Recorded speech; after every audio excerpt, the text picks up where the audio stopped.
My husband slept with my younger sister while I was in labor, sending me a cruel message and proof to twist the knife even deeper. Now she's pregnant, and of course, she's begging for my forgiveness. My sister, Emily, is 30, and I'm 31. We've never gotten along, and I'm sure you've guessed that already. I'm fully aware I might be biased because of everything that's happened. But this rivalry has been in place for as long as I can remember. From childhood, Emily had this insane need to copy everything I did. If I joined a club, she'd be right there, signing up for it too. If I started a new sport, she would follow. And somehow, she always managed to outshine me in front of others. It didn't matter what it was. Debate? She had to win. Chess? She had to beat me. It was like everything I touched, she had to take it from me. I had a passion for a particular sport since I was a child, and I worked hard at it. I trained nonstop, eventually becoming a real expert, winning awards and recognition. At 14, Emily decided she wanted in on that too, and surprisingly, our parents allowed her. She didn't have the dedication though. She only wanted the title, not the grind. Emily, every chance she got, would make fun of my practice sessions, mocking my technique, and downplaying all my hard work. When the competition finally arrived, it was painfully obvious to everyone that she hadn't put in the effort like I had. While I was polished and prepared, she was sloppy and unrefined. But of course, she thought she would take home the trophy. Guess what? I won the top title, and she couldn't stand it. My parents were thrilled, but Emily completely lost it. She cried, screamed, and threw such a tantrum that it embarrassed the entire family. They had to escort her out of the room, and it wasn't even the first time she'd done something like this.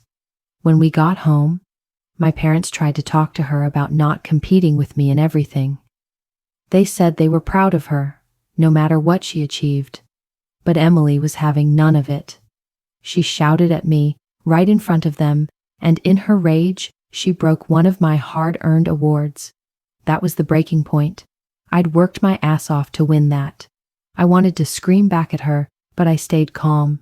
My parents scolded her, but nothing changed. They sent her to therapy, but she refused to open up about her deep-seated jealousy. As we got older, Emily only seemed to become more insufferable. Getting ready for school was a nightmare. Every morning she'd mock my outfits and rip apart my appearance, calling me ugly. For context, I'm tall, with fiery red hair, and I love wearing oversized, comfortable clothes. Emily, of course, preferred tight skirts and crop tops. It never fazed me, though. I knew I wasn't ugly. I would get tons of attention from boys, even back then. My mom would reprimand her, but it never worked. It only got worse when we went to school.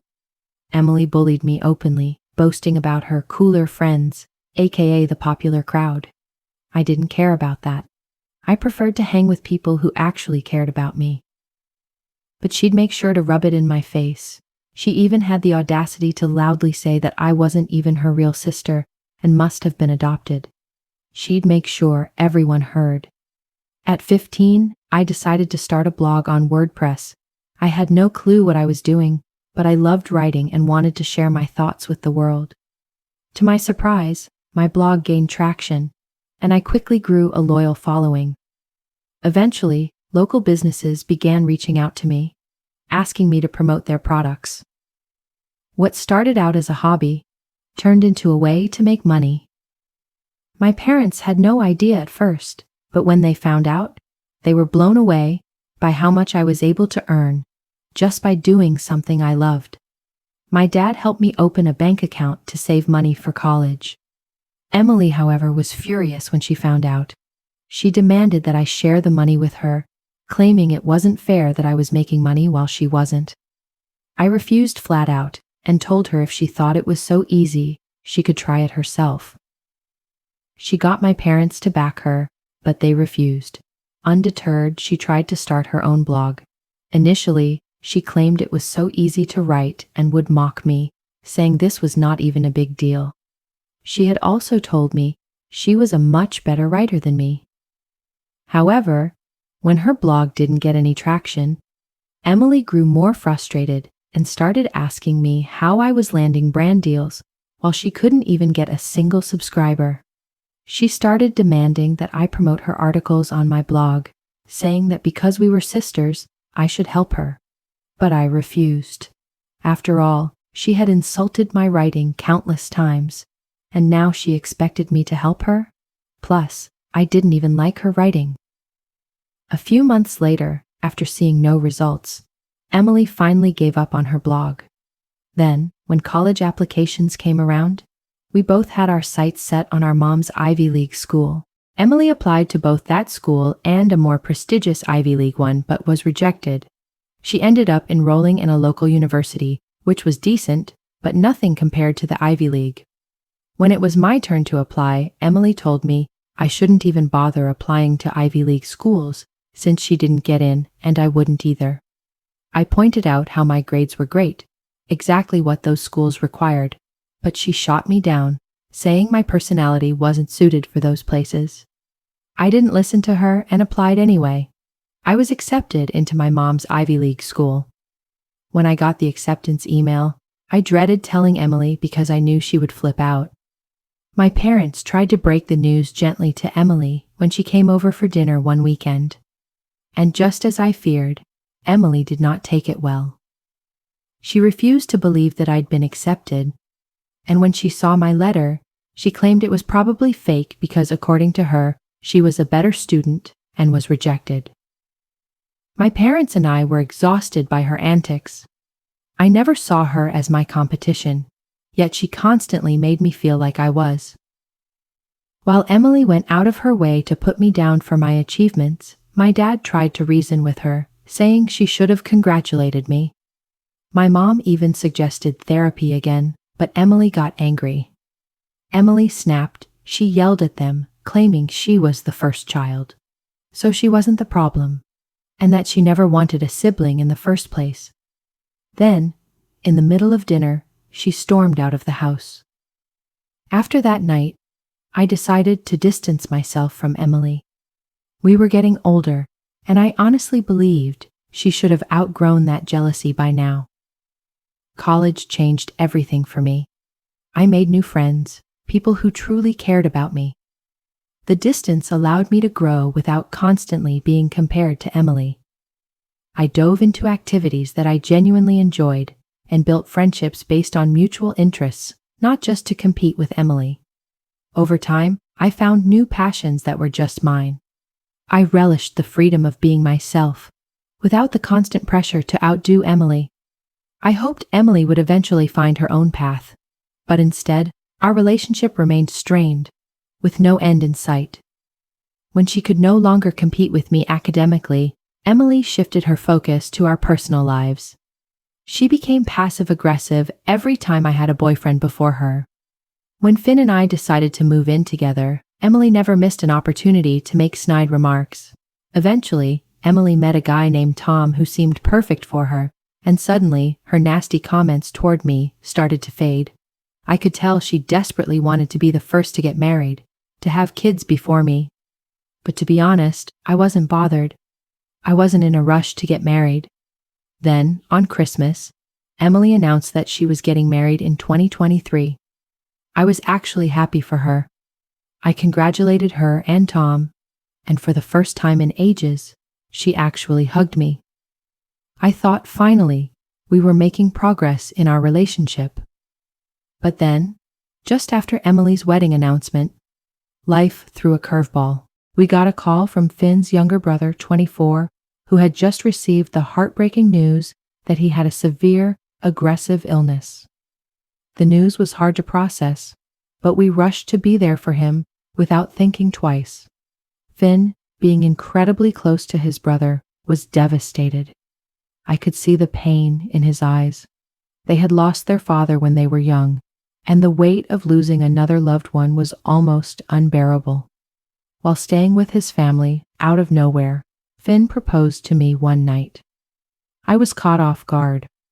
We had talked about marriage, but I didn't expect it to happen this soon. Finn told me he was worried that his brother might not survive to see our wedding. He loved me, and he couldn't bear the thought of waiting any longer. I understood completely and agreed. I loved him too, and I knew it would bring immense joy to his brother and family. Finn and I talked it through and agreed that we weren't the type for big, extravagant weddings with endless guests. We wanted a simple, intimate celebration with just close family and friends. Finn's family was overjoyed when they heard the news. His brother cried tears of joy when he hugged us. I watched Finn's little brother tear up as he hugged us, genuinely happy for us. The only thing on my mind, though, was Emily's wedding, which was looming on the horizon. I didn't want her to start competing again. We were too old for this childish behavior, right? I decided to call her first before I told my parents. I needed to talk to her before things got out of hand. I called her, knowing she was aware of Finn's brother's health struggles, and I shared the news about our proposal. I told her about our plan for a small wedding, just close family and friends. Her included, of course. I wanted to make sure she didn't feel overshadowed, that she could still have her big wedding as planned. I told her how important it was to Finn's brother that he could be part of our celebration. But of course, Emily didn't take it well. She accused me of being jealous and said I was using a dying man as an excuse to rush into getting married before her. She said that this was exactly why she had always hated me, even since I was born. I was crushed by her words and broke down. I was already struggling to deal with Finn's brother's illness, and now my sister was making it about herself. I reminded her that she was the first person I called, thinking for once we could both be happy for each other. But, as always, she reverted to her old ways. Emily screamed through the phone that I was a jealous snob and that she would never attend my wedding.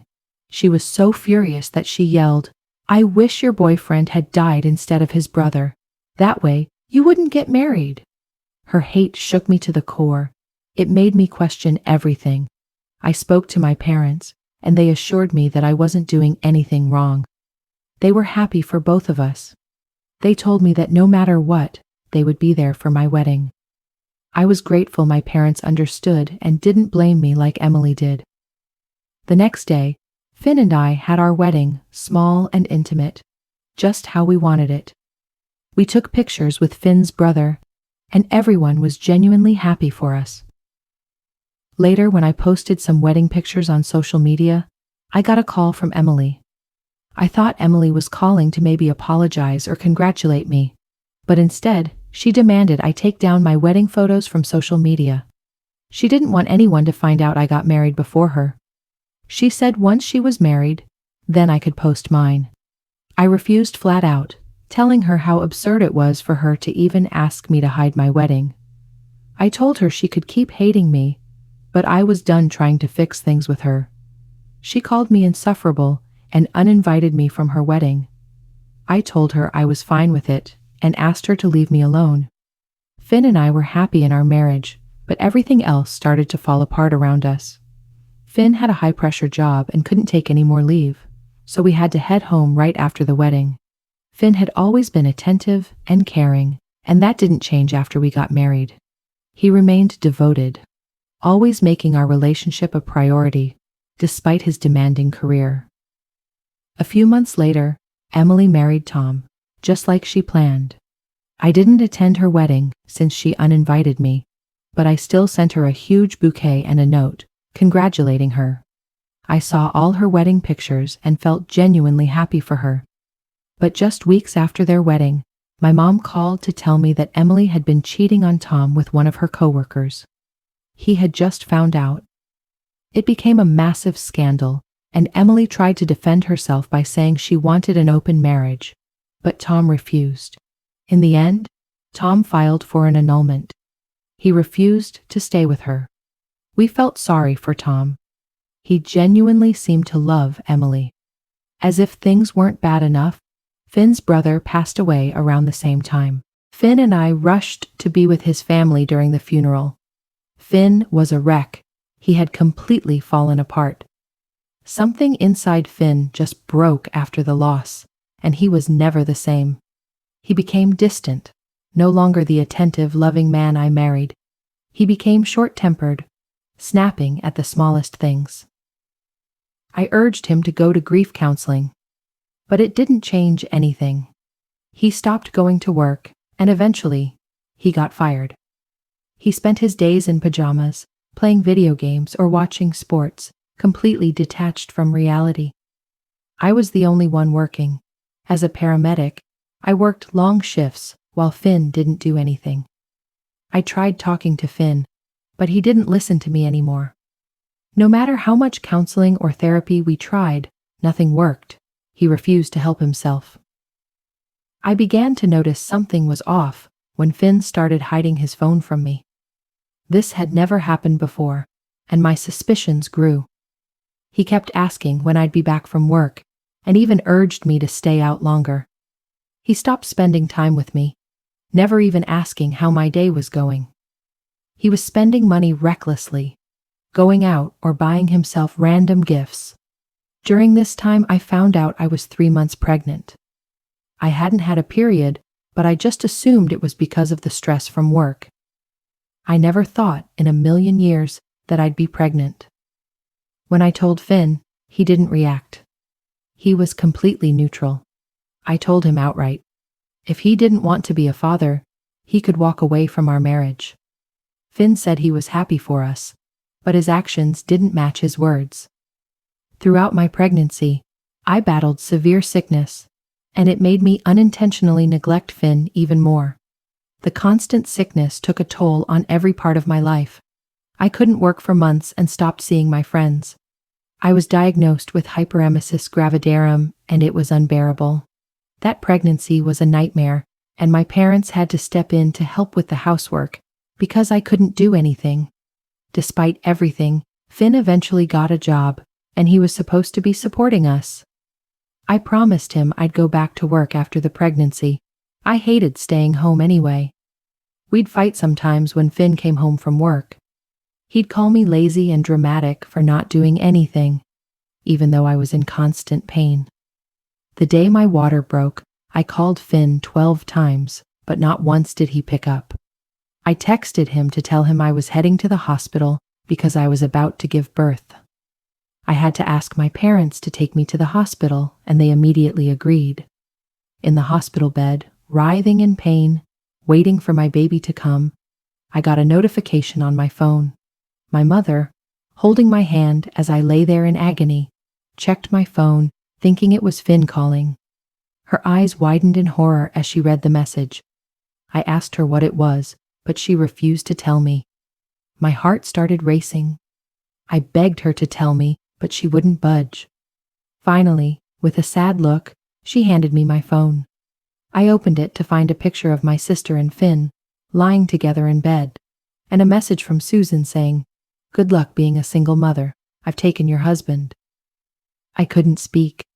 The words blurred before my eyes. I immediately called Finn. After 4 rings, he picked up and without a care, casually asked, "Why are you calling?" I screamed at him, demanding to know what the hell he was doing with my sister.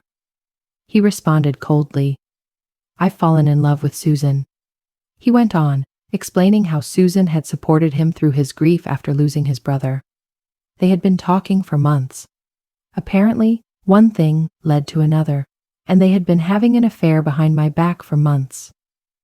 He admitted that he wanted to keep the affair secret until after I gave birth, but Susan didn't want to keep pretending. I knew that Susan deliberately waited until I was vulnerable, in labor, to drop this bombshell on me.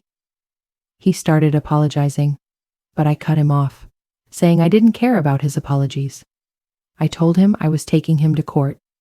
Cheating was unforgivable, and even though my heart was shattered, the man I loved, the father of my child, had betrayed me in the worst way possible.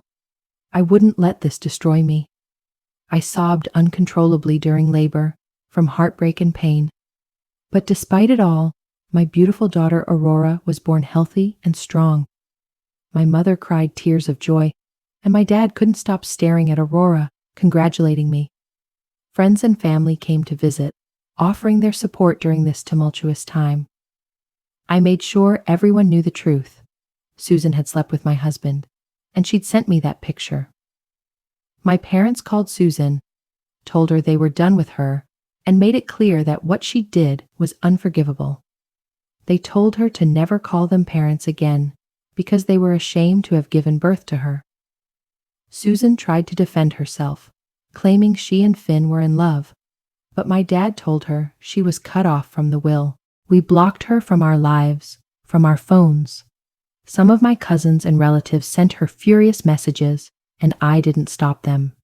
What Susan had done needed to be exposed. I also informed Finn's mother about his betrayal, and she was devastated.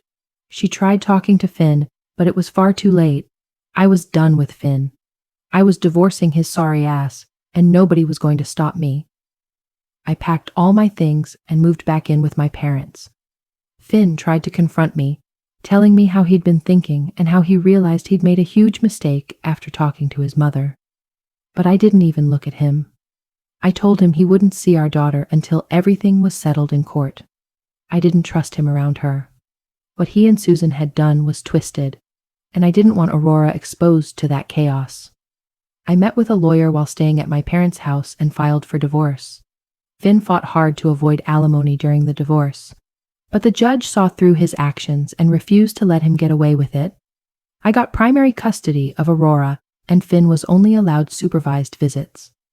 My lawyer presented evidence of Finn's behavior, how he had been depressed and aggressive after his brother's death, which was a serious red flag. It's been 8 months since I divorced Finn. He sends child support regularly, but he barely visits Aurora. He's tried apologizing and talking to me, but I just ignore him. I've returned to work because I need to support my child, while my mom watches over Aurora. After work, I take over and care for Aurora. Aurora is the only thing that's kept me going and moving forward. Yesterday, out of nowhere, I got a call from an unknown number. When I answered, it was Susan's voice on the other end. I froze. I'd blocked her months ago, so hearing her voice was a shock. She begged me not to hang up, saying she had tried to contact me for months, and now she was calling from a friend's phone.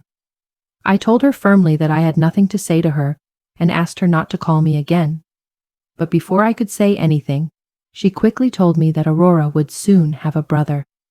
A wave of shock, disbelief, and anger hit me all at once. I demanded an explanation, and she casually told me she was pregnant with Finn's baby. She went on about how I should forgive her, for the sake of her child, and that we should move on from the past. I firmly told her I didn't care if she was pregnant. I wanted nothing to do with her. She began screaming, blaming me for why the family had cut her off and how no one would return her calls. She sobbed, telling me that Finn refused to accept the pregnancy and pressured her to abort. She claimed no one was helping her through this. I laughed bitterly at her pleas and reminded her of the picture she sent me while I was in labor and how she had slept with my husband while I was pregnant.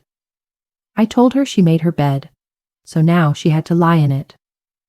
I told her to enjoy being a single mother, completely alone. Since the call, I've talked to my friends about what happened, and the responses have been all over the place. Some friends think I'm doing the right thing, but others think I'm being too harsh, especially since I know how hard it is to be alone during pregnancy. So now I'm turning to Reddit for an unbiased opinion. Am I wrong for refusing to forgive my sister after she betrayed me and destroyed my life by sleeping with my ex-husband? Update. Okay, I've received a ton of comments, and it's made me think a lot. I want to make something clear. I blame Finn just as much as I blame Emily for what happened. What hurt even more was that Emily had always been competing with me her whole life. I've never understood it. All I ever wanted was a big sister to look up to, but instead, I got a bully. I will never forgive her, no matter what anyone says.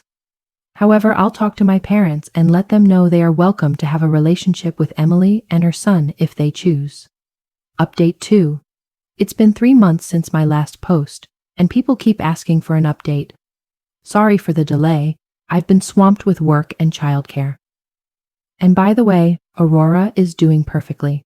For those who've asked about her, she's the sweetest little girl, and I fall more in love with her every single day.